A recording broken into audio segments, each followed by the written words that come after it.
A special thank you to each of our subscribers who make this channel possible. Here's today's story.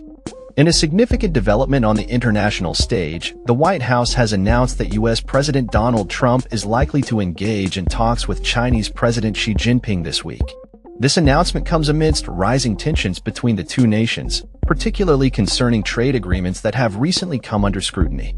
A senior official from the White House indicated to CNBC that a direct conversation between the two leaders is anticipated. However, reports from Bloomberg suggest that China has accused the United States of breaching a recent trade deal, which could complicate the prospects for an immediate dialogue that Trump hopes to initiate.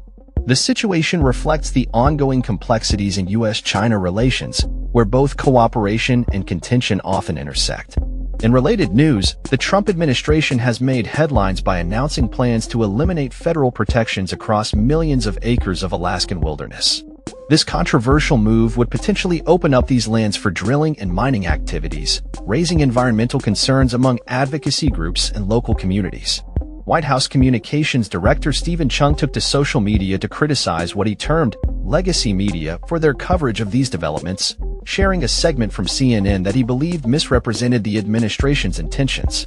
Meanwhile, on the international front, a senior Iranian official has labeled a new nuclear deal proposal from the U.S. as incoherent and disjointed.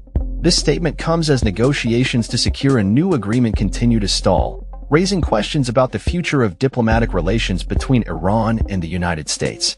In a bid to accelerate trade negotiations with multiple partners, the Trump administration has called on countries to submit their best offers by Wednesday. This self-imposed deadline highlights the urgency that the administration feels in advancing its trade agenda ahead of the upcoming elections.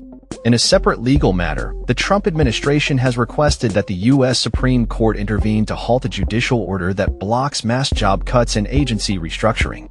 This request is part of the Republican president's broader campaign to streamline government operations, though it has faced significant pushback from various stakeholders. In the tech world, Elon Musk has made headlines again, this time by swapping his dark MAGA hat for an Occupy Mars t-shirt, a nod to his company SpaceX's ambitions to colonize Mars. This shift in attire has sparked discussions about Musk's evolving public persona and his relationship with political movements. Senate Majority Leader John Thune has indicated that Republicans are unlikely to overrule the chamber's parliamentarian regarding President Trump's ambitious legislative proposals. This statement comes as the Senate prepares for a contentious debate over Trump's big, beautiful bill, which aims to reshape various aspects of the American economy. In another political arena, the head of the Federal Emergency Management Agency, FEMA, left staff puzzled during a briefing by claiming he had not received adequate updates on critical disaster response measures. This statement has raised concerns about the agency's preparedness in the face of ongoing natural disasters.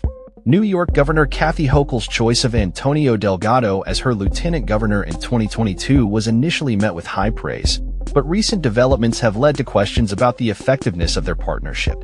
Ashley Biden, daughter of President Joe Biden, has issued a strong rebuttal to allegations regarding her father's cognitive decline, branding the claims as damn disrespectful and fake news.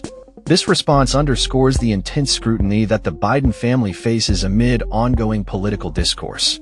During a recent town hall, Senator Joni Ernst, Republican Iowa, made headlines by stating, "We're all going to die," in response to constituents' concerns about Medicaid cuts.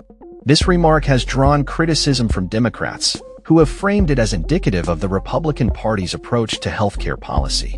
On the international front, U.S. senators have warned that Russian President Vladimir Putin is stalling peace negotiations while preparing for a new military offensive in Ukraine. This warning comes as tensions in Eastern Europe continue to escalate, with both sides preparing for potential conflict. Senator John Fetterman, Democrat Pennsylvania, has dismissed inquiries regarding his job performance and mental health as a smear campaign motivated by ideology. He has called for a shift in focus away from personal attacks and towards substantive policy discussions. As the month of June begins, the Supreme Court is set to enter its traditional ruling season, during which it will deliver decisions on some of the most contentious cases on its docket.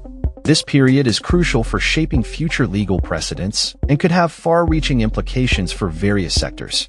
Despite significant victories for the resistance against President Trump in recent weeks, including multiple rulings against his administration from federal courts, the political landscape remains highly polarized. As the nation approaches the next election cycle, the outcomes of these developments will undoubtedly shape the future of both domestic and foreign policy. That's all for this story. We upload videos every day covering many different subjects, so hit that subscribe button to stay informed. Thanks for watching.